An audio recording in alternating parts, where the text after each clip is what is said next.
Europe 1, il est 8h37. Le fin mot de l'info. Bonjour Raphaël Antoven. Bonjour Patrick, bonjour à tous. Alors que la décrue est amorcée, vous avez choisi ce matin de revenir sur les images étonnantes, à Paris notamment, de cette nappe d'eau qui a recouvert les quais de la Seine. Oui, la Seine a pris ses aises, le fleuve s'est étalé. C'est un genre de catastrophe qu'on décrit rarement parce que, si rapide soit-elle, elle donne toujours le sentiment de la lenteur. Et à première vue, il n'y a pas grand-chose à dire d'une nappe sombre qui n'a ni la violence d'un séisme, ni la splendeur d'une éruption ou d'un tsunami. Et pourtant, l'eau morte a toujours le dernier mot et c'est Victor Hugo qui le raconte. Victor Hugo, dans quel livre Au tout début de L'Homme qui rit.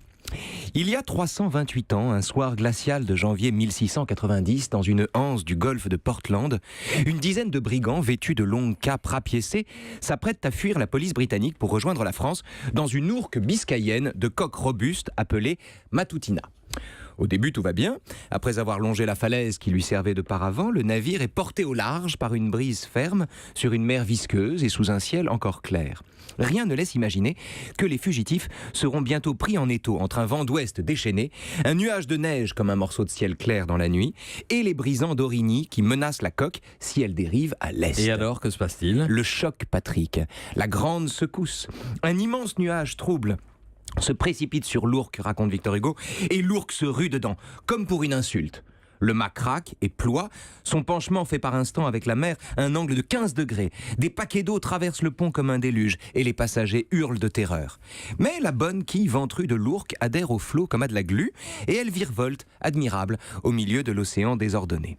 Alors, l'ouragan, comme un bourreau pressé, écartèle soudain le navire et arrache les huniers, les haubans, le mât. L'épave, précipitée vers les brisants, échappe à la montagne grâce à sa dernière poutre, dont l'équipage se sert comme d'un repoussoir, quand une lame de travers, une vague tigre, démembre ce qui reste, emporte le capitaine et réduit l'épave à un radeau. Heureusement, d'un coup, le vent s'interrompt. D'un coup, alors ils sont sauvés ? C'est fini ? Oui, c'est fini. Tout est fini. La cale est pleine d'eau. Il n'y a plus de pompe, la terre est trop loin, la barre a disparu, le gouvernail aussi, et il n'y a pas de rame dans l'ourque. Ils sont condamnés.